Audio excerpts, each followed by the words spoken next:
Hi, kindergartners, it's Mrs. Bellatash, and I have been having so much fun learning about different animals. We learned about fish, goldfish, and guppies. We learned about snails, water snails, and land snails. We learned about worms. And now we are going to look at another really cool animal.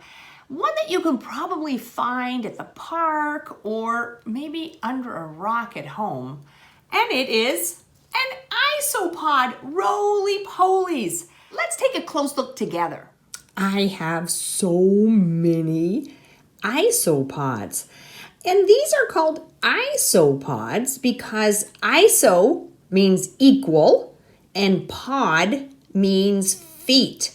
And an isopod has 7 feet on one side and 7 feet on the other. It has equal numbers of feet. Isopod. Now, I have so many isopods here.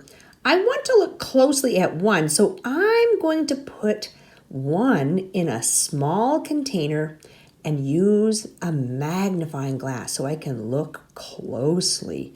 I want to observe. I put a few isopods in a container and I put a magnifying glass on top. And now I want us to look closely together. And you have this in your classroom too. I see oh, do you see those little things wiggling around at the front? Those are antennae. They use their antennae to investigate the world, to feel, like we use our hands to investigate things. Okay. They're walking with their walking legs. Isopods breathe with gills. So after a little while, I have to give them a little bit of water. They cannot breathe dry air. So always put a wet paper towel in with them if you take some inside. I put this one on its back so that you could see all of the legs. Do you see how they can wiggle their legs to try to get up? Isopods can be pretty fast.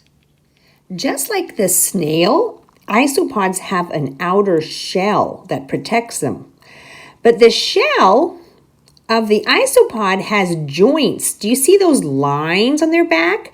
That's a joint, and it allows their back to curve and bend. A snail's back or snail's shell does not bend, but the isopod shell does bend. Isopods are really good for the environment. They like to eat dead plants, so leaves that have fallen to the ground, they will eat them, and then all those nutrients go back into the soil so new plants can grow. They're great recyclers. Are all the isopods the same color? No, some of them are gray, some of them are almost black, some of them are tan, so they can be different colors. Isopods lay eggs. The female isopod carries eggs in a pouch on her tummy for 3 or 4 weeks until the eggs hatch. And then the baby isopods are so small that you can't even see them with your plain eye. You have to have a magnifying glass so you can see them. But they look just like the adults. They're just teeny tiny little isopods. Hey guys, I want to draw an isopod and write a little bit about an isopod in our science notebook. So get your science notebook, turn to page 12, and it says, what are isopods? And I want to draw a picture of an isopod. And this is how I'm going to start. I'm going to start with a curve because the back of an isopod is curved. Then I'm going to draw the bottom part of the body. Okay, so I have the shell, I have the bottom part of the body, and I have those lines. And those lines are joints that allow the roly-poly to roll into a ball and protect itself. Now I'm going to draw the legs. So remember, it has 7 legs on each side.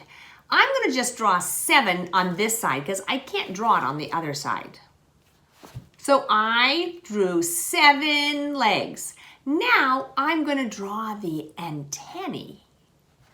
I drew 2 antennae. And now I'm going to draw 2 little black eyes. And there are my 2 little black eyes. So now I want to write something about an isopod. Isopods are animals. A lot of times people say to me, oh, insects aren't animals. But yes, they are. Worms are animals. Snails are animals.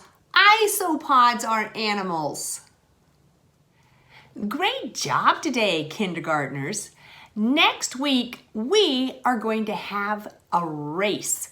We're going to see how fast the isopods move, and the snails, and the worms. See you next time, guys.